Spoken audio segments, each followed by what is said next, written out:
We've started the webinar and I'd like to welcome you. My name is Shani Pierre. I'm the director of the Maison Française at Columbia University. Je vais faire cette petite introduction en anglais, puisque la discussion sera traduite par la suite en anglais sur notre site web, mais la discussion entre Patrick Boucheron et Jeffrey Freedman aura lieu en français, donc patientez si vous êtes francophone.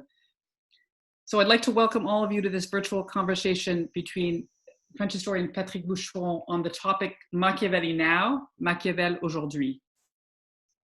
We couldn't have known when we scheduled this event for today how very relevant it would turn out to be in light of today's uprising of protests triggered by the murder of George Floyd, and in particular by the threats of and appeals to armed and militarized force in response to these protests by the President of the United States.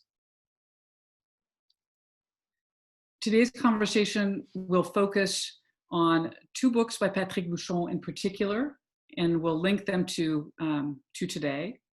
The first is Anew, avec Machiavel, which has been published in English as The Art of Teaching People What to Fear by The Other Press. The Other Press also translated Patrick Boucheron's France in the World. And the second book under discussion today is Conjurer la peur, which is published in English as The Power of Images, Siena, 1338. Patrick Boucheron will be joined in conversation by Jeffrey Freedman, professor of European history at University in New York. He's a historian of the Enlightenment in France and Germany, and particularly a historian of the book and of emotions. And his current project is a study of fear and policing in 18th century Paris. So the discussion will take place in French, but we will be adding an English interpretation by Nicholas Elliott to our website after the event. And I would just like to express my thanks to Patrick Boucheron and Jeff Freedman for taking the time to join us today to have this conversation, and thank all of you for joining us as listeners. The Maison Française is pleased to present this event today in partnership with the Alliance Program, Columbia Global Centers Paris, and the Institute for Ideas and Imagination at Reed Hall in Paris, as well as the Other Press. So this event will last for about an hour and 10 minutes. There will be about 15 minutes at the end of the discussion, after the discussion, for questions from listeners. So you can submit a question at any time using the Q&A function, the Q&A button at the bottom of your screen in French or in English. And then we will hope that there is time to answer as many of these questions as possible at the end of the discussion. So thank you very much. And I now turn over to Jeff. Merci. Thank you. Thank you. Alors, merci, Shani. Thank you, Shani. Thank you to the whole team from the Maison Française and those listening to the webinar, the organizers. As Shani was saying, we are today in a practically unprecedented situation in the United States with a background of a health and economic crisis. We have the appearance of social divides that have led to the appearance of a protest movement and threats of military action on the part of the president. Who among us could not feel disoriented or confused faced with such a situation? In other words, our conversation is taking place in an extremely difficult moment in which even the historians that we are, or even especially the historians that we are, cannot avoid speaking of current events and to think about the history of the present moment. So it's in this context that I have the pleasure, enormous pleasure, of being in conversation with Patrick Boucheron. Patrick is a professor at the Collège de France. He has the chair in History of Power in 13th, 16th century Europe. He has written many books, of which Shani has mentioned a few titles, and that have recently been translated into English. Today's conversation will focus especially on two of his works, Machiavelli, The Art of Teaching People What to Fear, and The Power of Images, Siena, 1338. But especially, we will focus on the book about Machiavelli. Why and in what perspective can we continue to read and think about Machiavelli today? That's the question we're going to deal with today in our discussion. It's a question that's absolutely faithful to Machiavelli's approach, who, in trying to advise the political world of his time, turned to the authors of the past, those of antiquity, who tried to update the past. Having been put aside from power when the Medici came to power in 1612, he went into the reading of Livy and Plutarch. I'm going to cite Machiavelli now. This is from a letter to his friend Francesco. Machiavelli writes, "When evening came, I returned to my home, and I went into my study. On the threshold, I took off my daily clothes, which were covered in mud and all dirty, and I put on clothing worthy of the court of a king or a pope.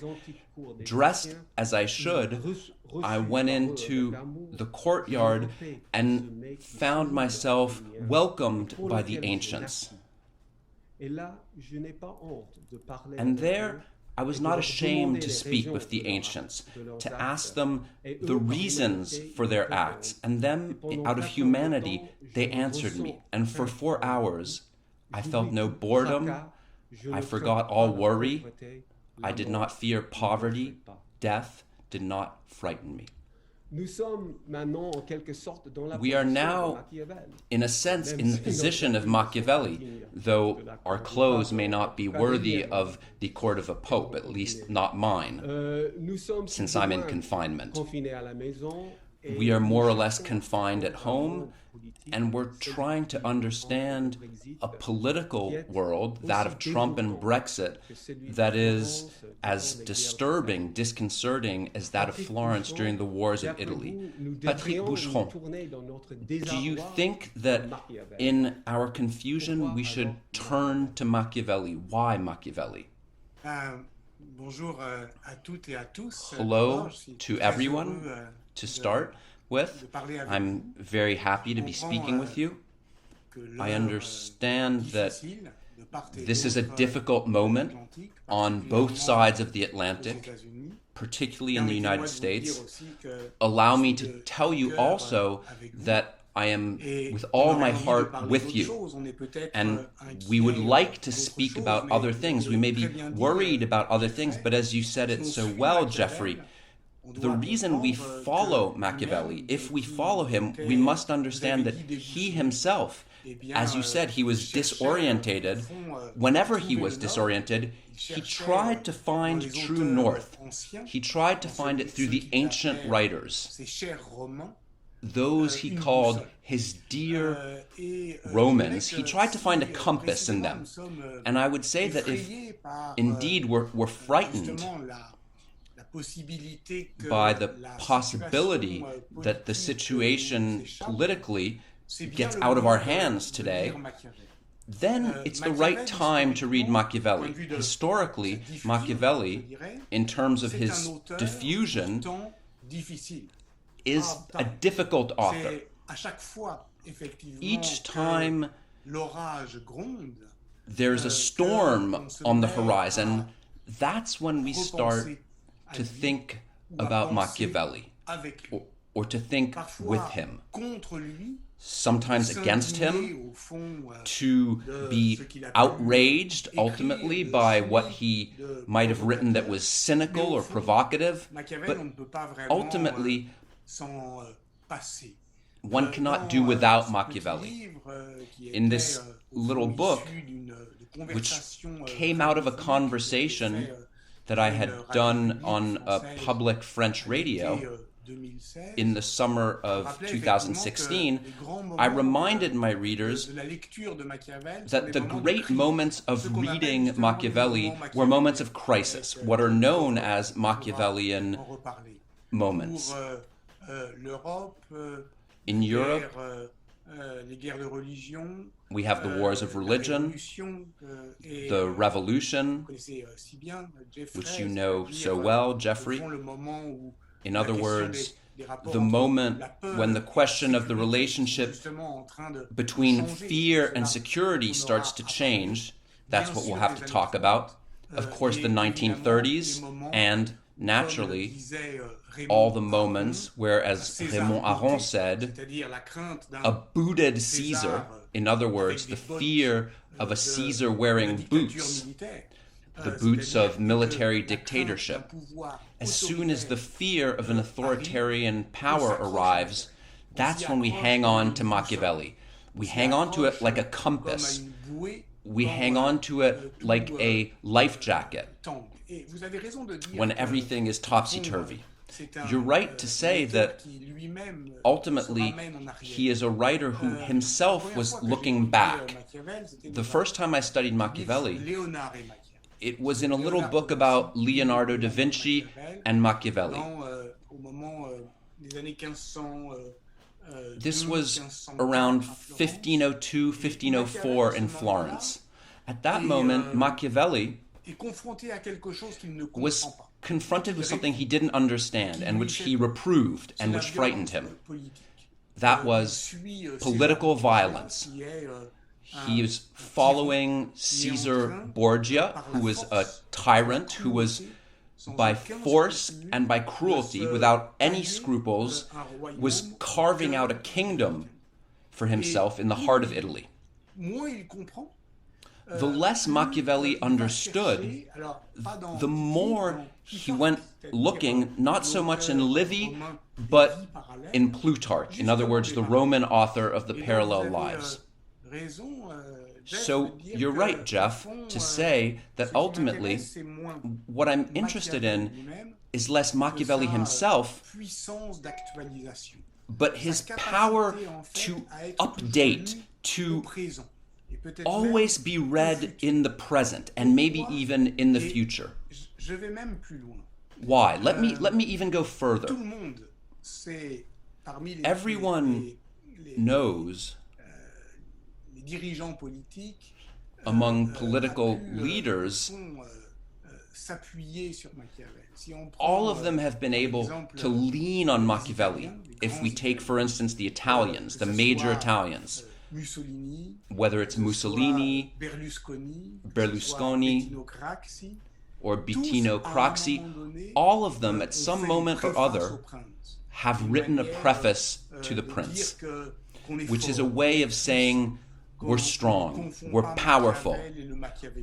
We don't mix up Machiavelli and Machiavellianism. It's a somewhat authoritarian, masculine, virile way of saying, I know what it is.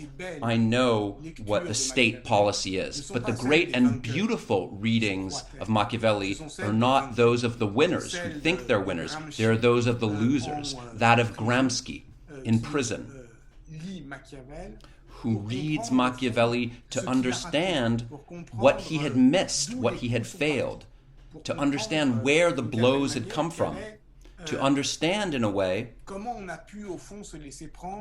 how we are able to be caught by a domination. We'll talk more about this. I don't want to be a dime store Plutarch by hastily comparing or making historical parallels, but unfortunately, we have heard the President of the United States ask governors to dominate. You must dominate. And that is the key word of Machiavelli's philosophy. The idea that ultimately, at certain moments, the government is not an art the way medieval philosophy thought in its connection to Aristotle, but a technique of domination.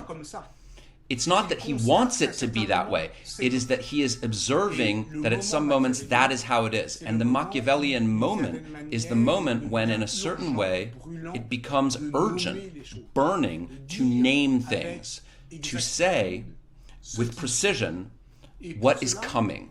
And to do that, we need the past.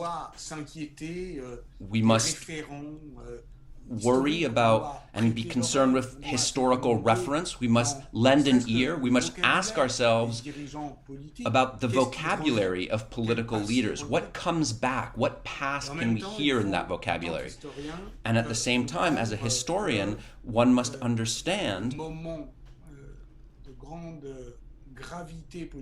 that the moments of great political gravity are moments that make our political vocabulary obsolete. Moments where ultimately our way of speaking, including to denounce things, for instance, to say fascism, which our word for dictatorial power is fascism.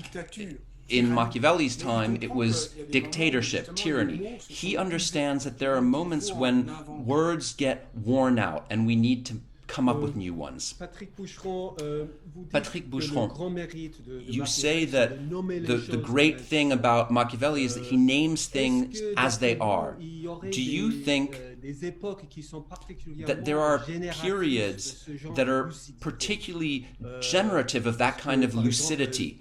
For instance, Italy during the wars of religion, the wars of Italy, was that such a period? Or today, living in this distress, is this a period that is generative of lucidity? That's a very good question. It's the question of realism, ultimately. What is realism in politics? Which is not cynicism. It's not disenchantment. It's also not a little bunch of clever tricks. Because if Machiavelli was nothing more than this clever advisor to princes,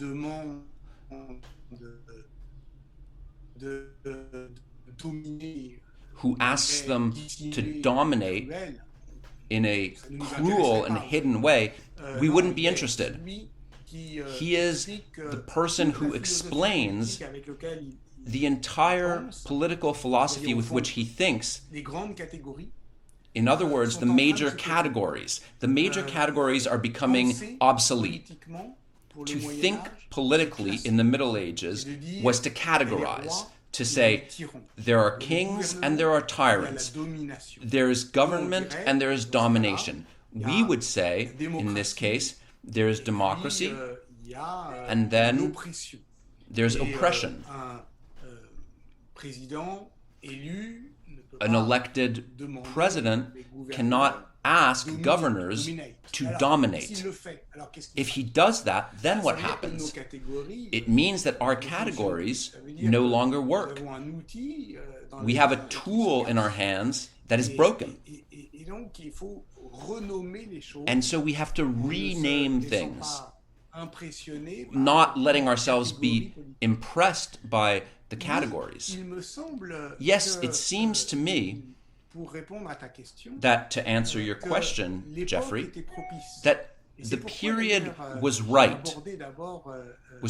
And that's why I initially approached Machiavelli as he referred to himself, a disciple of Leonardo da Vinci. In other words, an artist, of the person who invented for himself the means to represent the world and to represent the rhythms of the world, to think the way that the world was organizing itself. And that's why the most political thing about Machiavelli is also expressed, I would say, in a poetic way. In other words, he's looking for the right words. He's not just a philosopher. He's someone who wrote poems, theater, history. He wrote just about everything you could write. Letters, treatises, dialogues. In other words, he uses language to try, as you said, to name things. And the real question, the historical question, is to know whether certain situations are are more likely than others to make that ability to use political vocabulary, to wear it out and replace it with another. For instance, in France, in French culture, what we call May 68 is the moment where there are two languages, the Gaullist language and the communist language, which are the two mother tongues of politics, and suddenly both of them collapse. In other words, both become obsolete at once. What Machiavelli says to the humanists of his period, you're using words that don't approach anything in reality. And to read Machiavelli today is to ask yourself, what are the words that don't work? What words do we throw at our political adversary thinking we're hurting him, but are actually just puppets, paper tigers? These obsolete words are the ones that we would call in France doublespeak. Yes, absolutely. Doublespeak originally comes from Soviet dissidents. It means the speaking that we do without believing in it. It's obvious that Machiavelli can be given multiple readings. That of Mussolini is not that of Gramsci. But according to you, what can we learn from Machiavelli today? You say that he provides us with a compass. But could you explain a little more in detail what you mean by a compass? Yes. For example, in terms of what we're concerned with today, in other words, the question of political decision and necessity. There's this idea that politics is a philosophy of necessity that brings us at a certain moment in the ignorance of the consequence of our acts to make decisions, blind decisions. It leads us to understand that not only did Machiavelli, not only did he not say the end justifies the means, which is really a caricature of Machiavelli, not only the end, did he never say the end justifies the means, which is the cynicism of state policy. He couldn't have said that because, according to him, we don't know the end when we choose the means. So Machiavelli's philosophy is a philosophy of necessity, which understands that ultimately, at every moment and for everyone, politics is the art of tempo. In other words, of being in movement, of being in the right rhythm, which is something that we also find with Leonardo da Vinci, because he also was an expert at rhythms of movement. That's on the side of those who govern. The advantage is that Machiavelli teaches those who are governed to be wary of the governors. He teaches them what they do. Machiavelli's Prince, which is not at all a user's manual to tyranny, it's a warning to the people to explain to them how it might risk being tyrannized and dominated by princes. So we realize that each time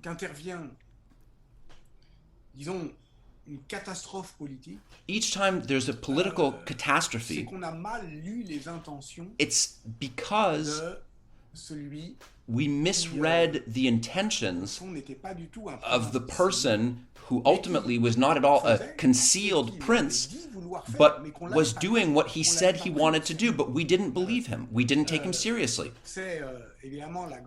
It's Obviously, that's the great lesson of the historians of Nazism, which is to say, the program was written down. All you had to do was read it. So to take leaders seriously, even when they seem ridiculous, even when they seem like buffoons, extravagant, that's something that Machiavelli teaches us.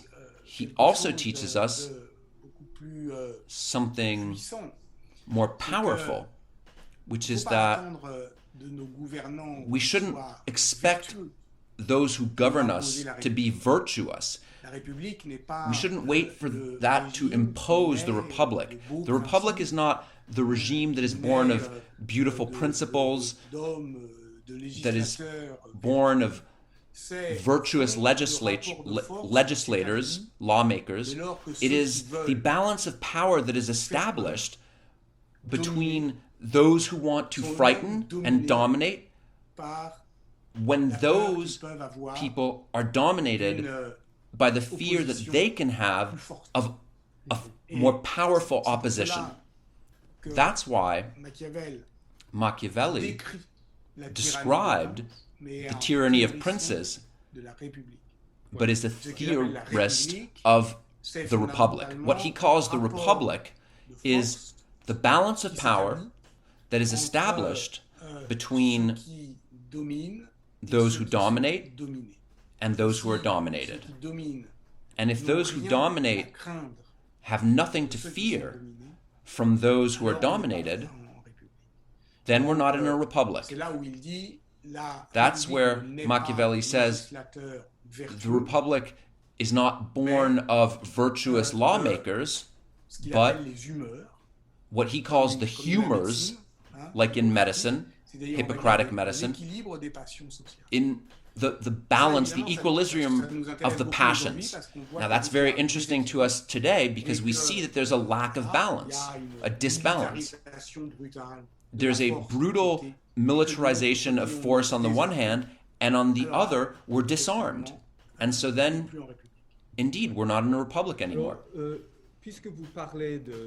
Since you're talking about the political use of fear, I think it's the right moment for us to talk about your book about the frescoes of Siena, The Power of Images, the French title of which is literally To Ward Off Fear. Could you tell us a little bit about the political use of fear or the pedagogy of fright in those frescoes by the artist Lorenzetti? Lorenzetti painted these frescoes at the public palace of Siena in 1338, 10 years before the bubonic plague, the epidemic of which he himself would be a victim. He painted a fear that is not the fear of epidemic, but a fear of political contagion, a fear of tyranny. And what he did is he staged what I've just described. Good government is not that which is simple the work of good governors, good princes, but that which comes from an equilibrium of the passions, in which, in a certain way, what defines peace is not military strength, but justice. Lorenzetti defends, let's say, a communal system, the Republic in Italy in the 14th century, in which the elites, enlightened elites, persuaded themselves that ultimately there was no peace without justice, and that to have peace, you needed equity, you needed justice, you needed... For a pacified society, you needed a just society. So in this book, The Power of Images, I was less interested in the allegory of good government than in the effect of bad government. I'm going to try to share the screen with you to show you. Tell me if it works. Do you see something? Oui, oui. Oui. Yes. Ça marche, oui. Yes, it's Alors, working. voilà. Maintenant, on voit les fresques de Lorenzetti. Yes, we're D'accord. seeing Je vais Lorenzetti's vous faire voir frescoes une now. petite, et je vais So- me mettre en plein écran, normalement. I'm going to go full screen. Est-ce que vous voyez comme ça?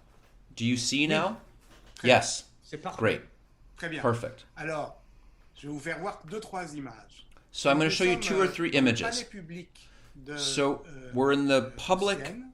palace in Siena, the Palazzo Pubblica, 1338, and this is a part of the fresco that is not shown much because it's complicated to read and it's been partially damaged.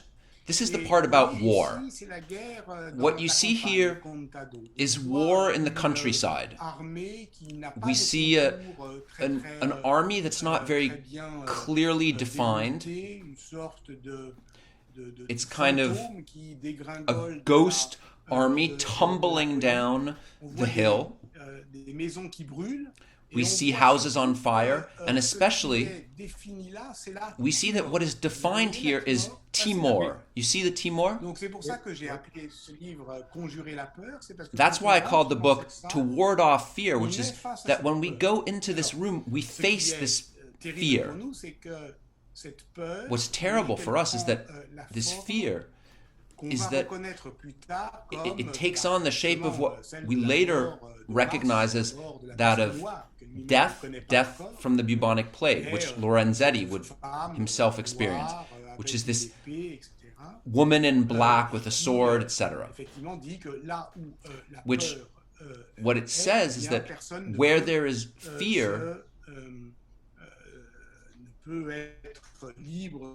no one can be free. And we see both houses on fire and especially the city, which is destroyed. Now, that image, do you see the image? Yes. That image, I've been looking at it for a long time. The book came out in 2013. In 2015, there were terrorist attacks in Paris, as you know, and I saw this image in a different way. Then, with confinement, I saw the image differently again. And now with the scenes of riots, and also the army, or rather the militarized police today in the United States, you must see it differently.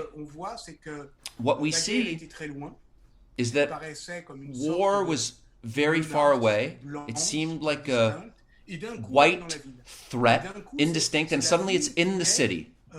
And then the city goes wild.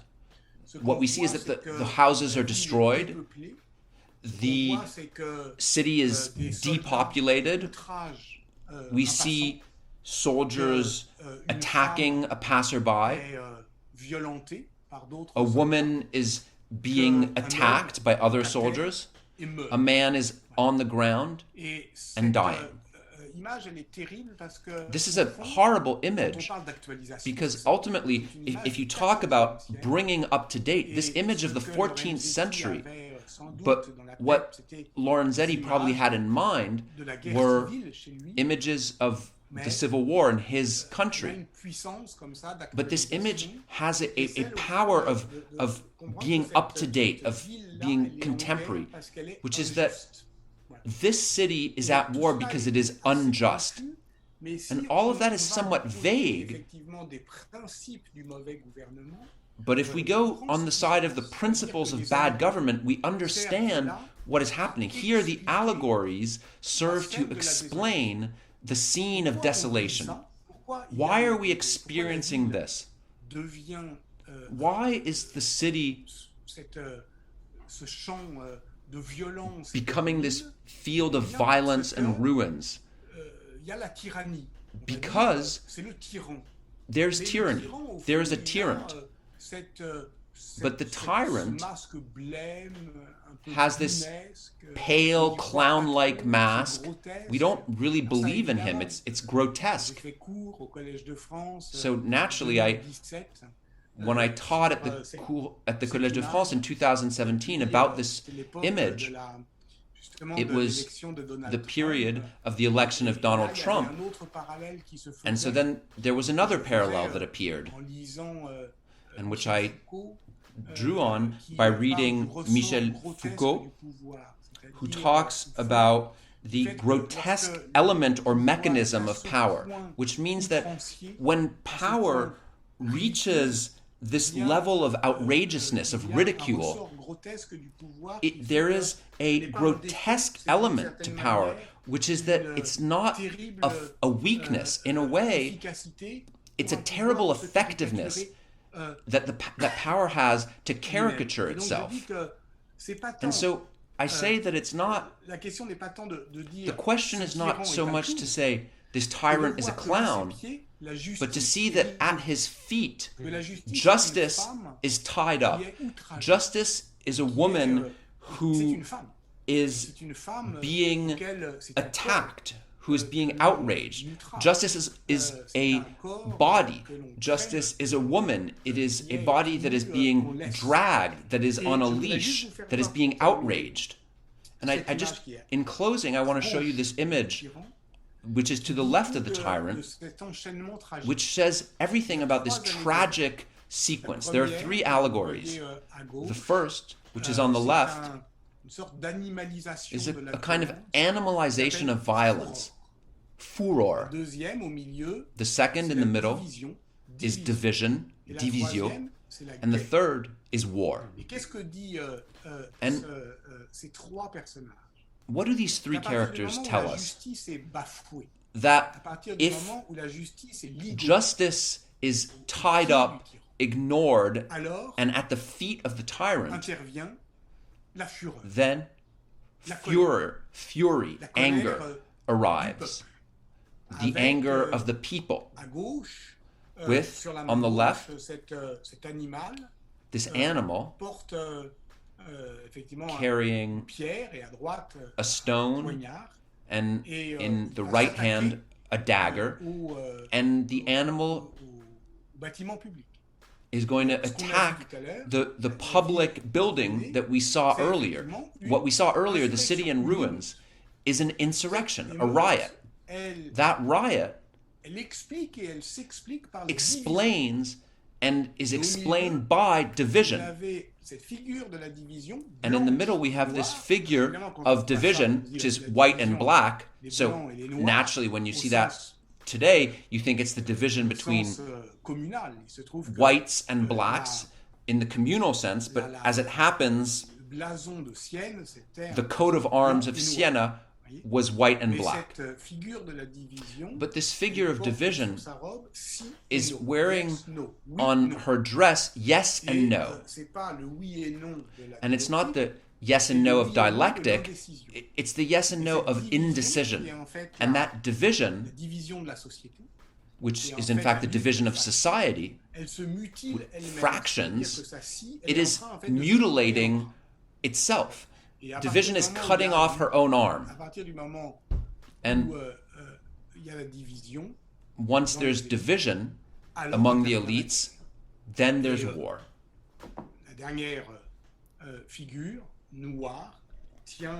The last figure, in black, is holding a sword, which it is about to pull out of its sheath.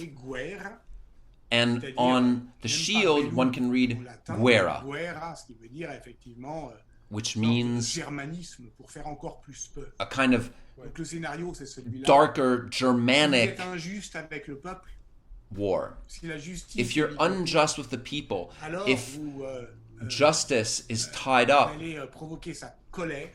then you will make the people angry.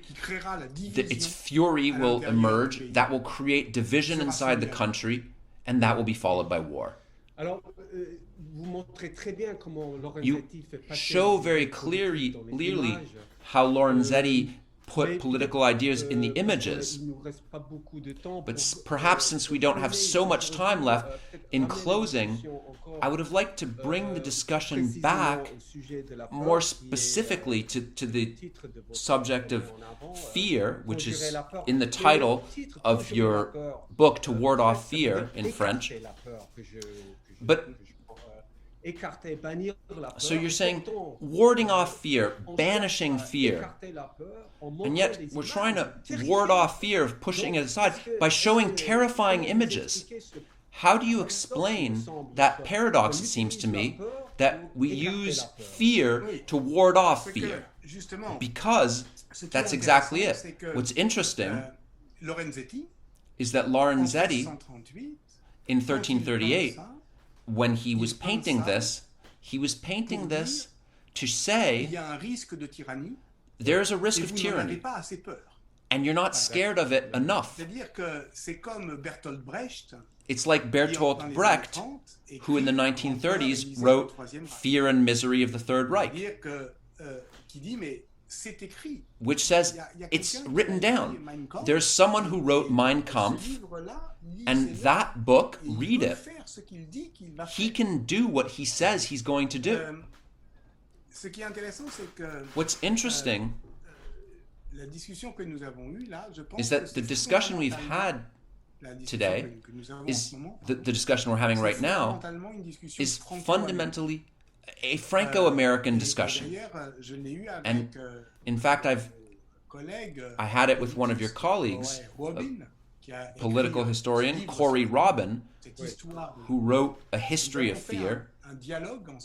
And we had a dialogue together that was published in France under the title Usage of Fear, because I think there's something there that is fundamentally connected to an American reading of Machiavelli, and also, in a certain way, a back and forth, like around Thomas Hobbes, around that question. Why? Because what Corey Robin shows very well is that, of course, there's a politics of fear.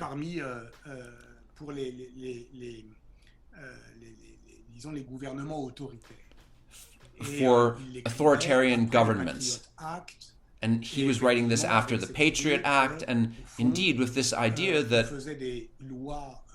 ultimately we're making laws, passing laws to protect ourselves from terrorism, but ultimately these laws would remain and they would create fear. So in a certain way, Corey Robin's book, and I agree with this, says to scare people is to begin to make them obey. The governments of fear start by saying, be scared and we'll do the rest. But at the same time, don't be scared is also a figure and a formula of tyranny. What tyrants say is, don't be scared. You need to be scared of tyranny. Yes. So Corey Robin and I had agreed on this idea that against a politics of fear, one has to arm a counter-politics of fear. So what's the right fear, the good fear? It's vigilance.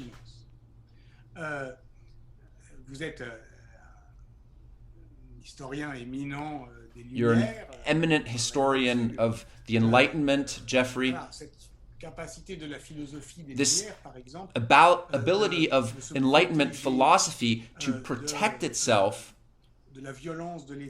from state violence, which in the name of the will to provide security tyrannizes the population through this purely Enlightenment concept of safety versus security. Stop me if I'm wrong. Safety meaning we must protect ourselves, including from tyrants who want to protect us. Ouais. Allez-y, je vous en prie. Non, je vous en prie. Non, Please, j'allais go dire ahead. que, I was going to say l'encyclopédie, that the distingue la peur et la encyclopedia crainte. makes a Alors, a la distinction peur, c'est between une fear and émotion apprehension. Fear fondée, is an rationnelle, emotion founded, devant un rational, danger imminent, with alors an que la imminent crainte danger, se détache whereas d'un apprehension is objet et detached devient from a specific object and oui, de manière de vivre. Hein, becomes a kind of way of life. Et je dirais que I would la say peur que cherche à, that the fear, that the emotion that Lorenzetti tries to provoke is more like fear. There's a real danger. Yes, there's a real danger. And when I said it was a Franco-American story, is that this difference between fear and apprehension, which one finds in the Encyclopédie, it's Tocqueville talks about it in Democracy in America. He says that ultimately the most dangerous feeling for political order is what he calls anxiety. A vague fear, a vague apprehension that has no real object, and that therefore leads the tyrant to choose bad targets. So, if you say that with Machiavelli, it means a shameless prince, sans vergogna, so with no shame whatsoever. No shame, no shame. So also means ridiculous, grotesque, etc. You have to find a way to scare him. He doesn't go all the way towards political violence, because that's really the question. The real question is political violence. How far will you go? And normally, since Machiavelli, there is a legitimate form of political violence, which is called justice, the legal system. So what must stop leaders is the fear of being judged. So I think we're now...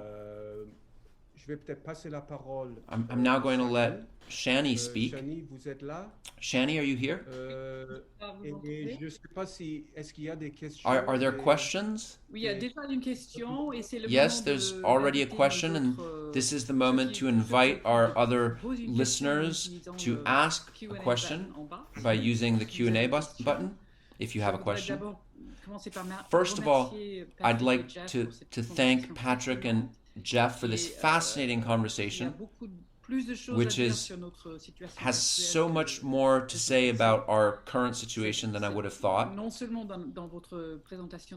Not only in your presentation of Machiavelli, and I will especially remember the idea of a tyrant that appears as a clown and a buffoon remains something to fear, and that he can do what he says he will do, même if he seems ridiculous. This is a very powerful idea. And also your updating of the images of Siena really is very eloquent to us today. So thank you. I'm now going to invite Madeleine Lobby to speak. She asked a question. Madeleine, I'm going to let you speak. Where are you? Can you speak, Madeleine? Madeleine Lobby, tu es là? Madeleine Lobby, are you there? Okay. Oui, alors. Yes. Donc, on ne te voit pas. So we don't see you, but I've read your question. I see it. Oui, j'ai écrit ma question. Yes, I wrote my question. Je peux la lire, mais... I can read it. Mais vas-y, dis... Go ahead, tell us. Dis ta propre question, Madeleine. Et tell us your own question, Madeleine. Parce que les autres and then Patrick will answer. Oui, donc c'est une question que je pose en It's a question ignorance totale. I'm asking in total ignorance. Machiavel, c'est un auteur, un penseur. For me, Machiavelli is a writer who speaks to princes and much less to the people. So I was surprised by the idea that he also speaks to the people. and that he refers to a dynamic of power between the people and the prince. So I want to say that I was surprised by that. But my question is, if that's the case, does he provide resources to get out of princely domination, monarchy, and to get back to a republican system?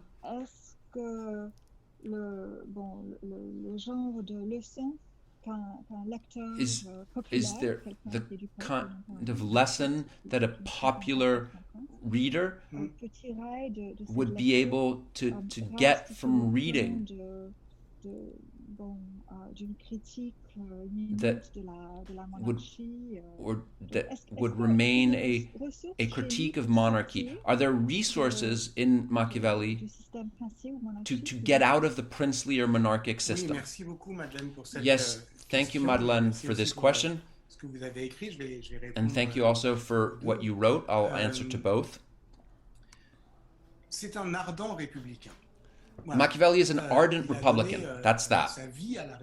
He gave his life to the Republic, and it's also interesting to recall that Machiavelli was a young person in politics. He was barely 30 when there was a possibility offered to him after the death of Savonarola in 1514 to restore the Florentine Republic. And so he was within political action until 1512, until the Medici's coup d'etat, of which Jeffrey mentioned. And then he was no longer able to act politically. So he got his revenge through books. So his books, in a certain way, are the revenge of an intellectual who's deprived of politics. There are other questions about Emmanuel Macron. I've often said that Macron is a backward Machiavelli because he started by being an intellectual. He even, in fact, wrote about Machiavelli. It didn't work out the way he wanted it to, and so he got into politics. Machiavelli is the reverse. Machiavelli started with politics. It didn't work as well as he wanted it to, and so he got his revenge through books. But who are his books for? That's something very interesting, is that there's no user's manual for his books. We don't know who the prince is written for. And the philosophers of the Enlightenment, for instance, argued about that. Is he good? Is he bad? Diderot said, what is this guy who advises princes to be bad, to be mean?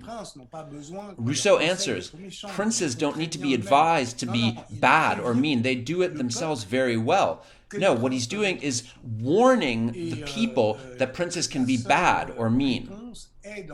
And the only answer in Machiavelli is Machiavelli writes, I write for he who will read me. And that's it. And that's an intellectual question. He gave up on being an advisor to the princes. He simply describes, he understands that the revolutionary act is in description. Only description is revolutionary. That's something that I learned and understood by reading Howard Becker, for example, the great American sociology. Ultimately, which is also urban sociology, since I'm a historian of the city. You have to describe what's going on. And that's what's potentially revolutionary, because when you have a description of reality, others will be able to do something. But it's not up to Machiavelli to say, where's the good prince? And he never found it. And that's his good luck. Because what makes Machiavelli a great intellectual is that he's a political loser.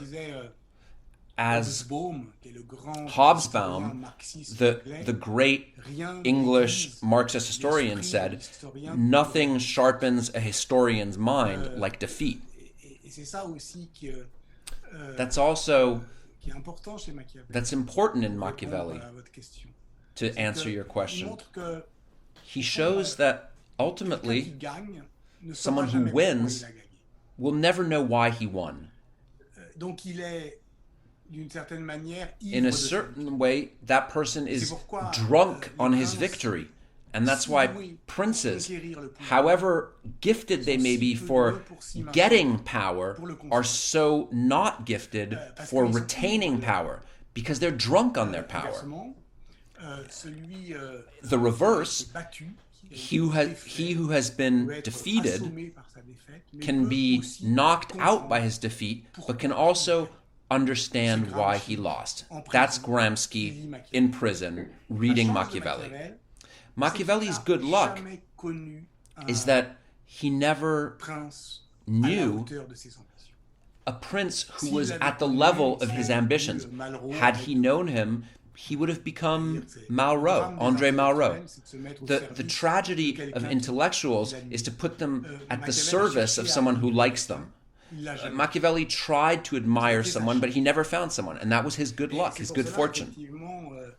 And that's why, indeed, Enfin, je vais pas être trop long parce qu'il y a d'autres I don't want to go on for too long because there are other questions. D'accord, donc il y avait effectivement deux questions There were two more questions sur Macron auxquelles vous avez déjà about répondu, Macron, mais which you vous avez answered now. Une autre question d'Emmanuel Sada. But we have another question from Emmanuel Sada.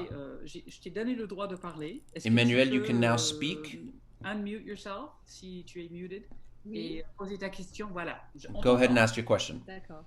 Alors en fait, un des points que je trouve fascinant dans Machiavelli, One of the points I find fascinating in Machiavelli is his praise of du conflict. conflit comme étant en fait la garantie de l'absence de domination. Conflict as the guarantee of the absence of domination. Non pas l'équilibre des pouvoirs comme justement pendant les Lumières, hein, non pas la Which is division du pouvoir. Not so much the balance of power and the division of power as in the Enlightenment, but the conflict, permanent conflict, as the guarantee of making sure that the elites don't take everything for themselves. That's in tension of the strong criticism of I'd like you to develop this importance of conflict as something that is not destructive and negative, but as a factor of peace. Exactly. Thank you for that question, Emmanuel. There's no balance of powers. Another loser, Maurice Joly, qui avait été défait par Napoléon III, who had been defeated by Napoleon III in 1864, wrote, it's Carlo Ginzburg who analyzes this, a dialogue in hell between Machiavelli and Montesquieu. Montesquieu says, well, we need to balance powers. And Machiavelli says, what you say, Emmanuel. No, not at all. There is no balance of powers. There is, and this is what he writes in his discourse on the first decade of Livy, which is his treatise on the Republic. Republics do not order themselves without danger, which means there isn't simply an equilibrium of passions, as I said earlier, rather awkwardly, like with Hippocratic medicine, where we just basically need to adjust levels. No, it's truly conflict. In fact, he says, good laws don't come from virtuous lawmakers, but from division. And there he uses the word division. So you're right. There's a good and a bad division. The bad division is the one that Lorenzetti paints. It's the one that mutilates, the one that separates. The good one is the one that maintains a tension. And ultimately, and that's where we can read Machiavelli in the present. One reads Machiavelli, but we've also read Jacques Rancière. We've read Disagreement, Politics and Philosophy by Rancière. We know that another Republican regime is the agreement of disagreement, to agree to disagree. So there's a tension there that is ultimately beneficial to political order. Ça, ce que Machiavel le pense, justement. And Machiavelli thought this en pensant à l'histoire romaine. by thinking about Roman history. À cette tension permanente, thinking about the permanent tension between a social division in which each faction scared the others, and also a division of struggle between factions. When he talks of tribunes of the people in Rome, in Republican Rome, it's to show that ultimately the Roman Republican was based on not on a sharing of power, but a confrontation, a face-to-face. There were two powers facing off and mutually intimidating each other. And that formula was then taken over in communal Italy, because there's the podesta and the captain of the people.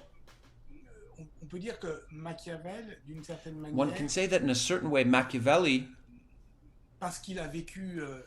because he experienced the communal Italian situation, is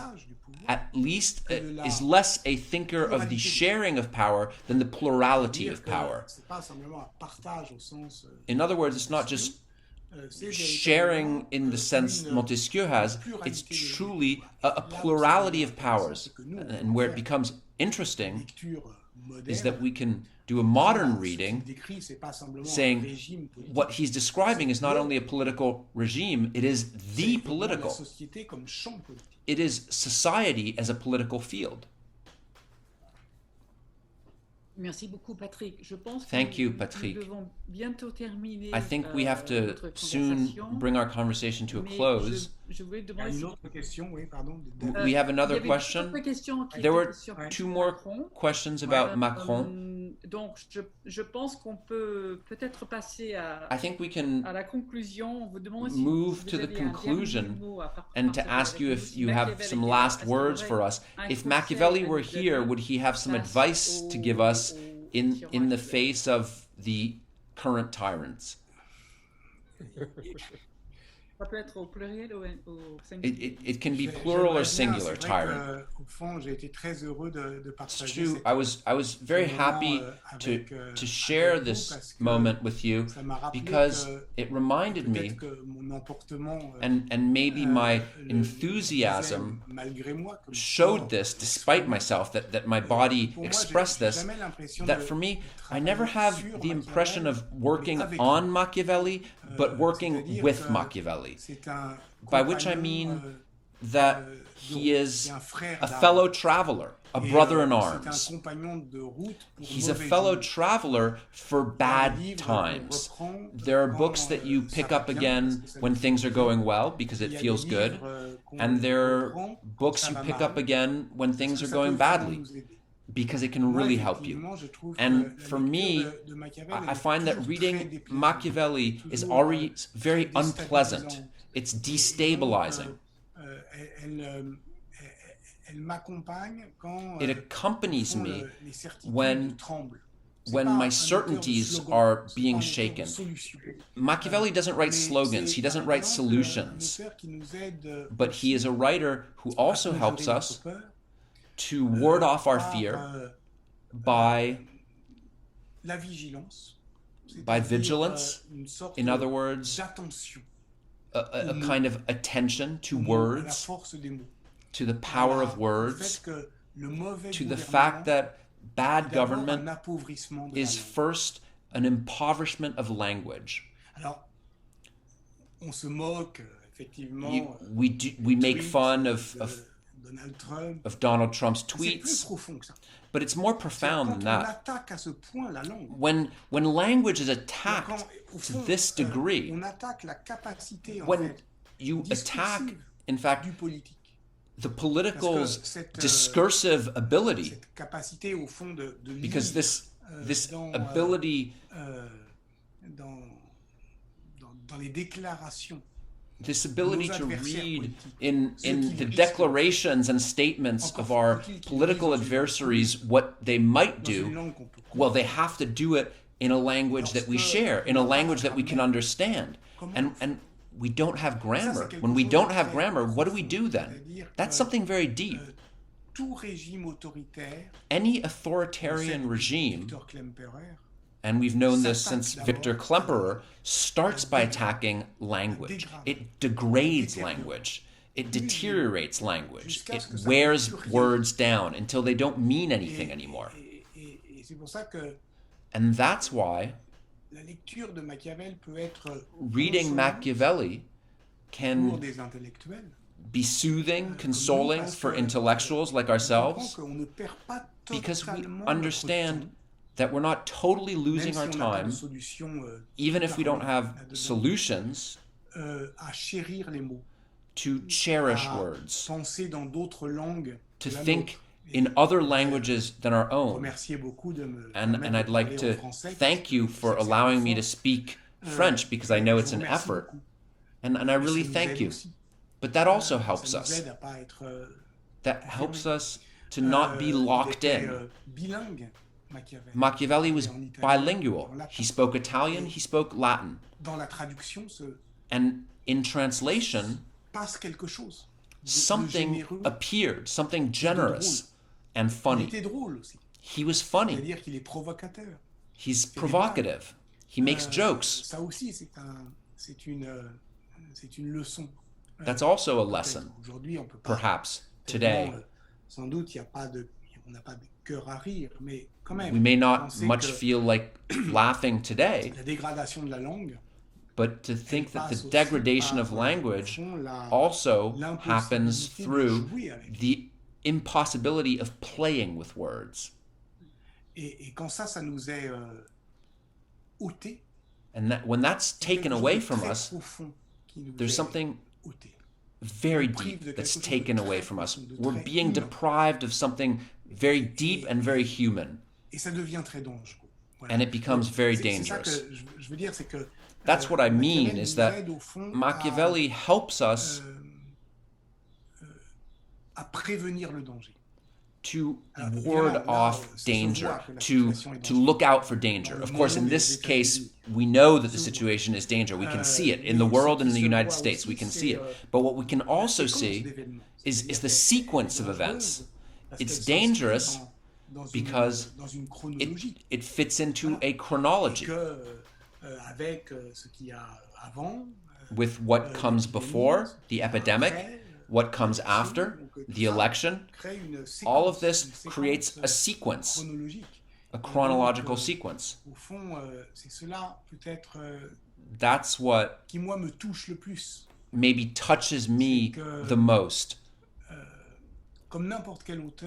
Like any other writer, he helps us to gain our footing in language. And to gain your footing in language is to rediscover the courage of becoming again the master of your time, because otherwise they take away our ability to speak. Thank you, Patrick. It's very moving to hear you speak. We're going to try to cherish words and to remain vigilant. I really want to thank you. It was fascinating. Thank you, Patrick Boucheron and Jeff Freedman.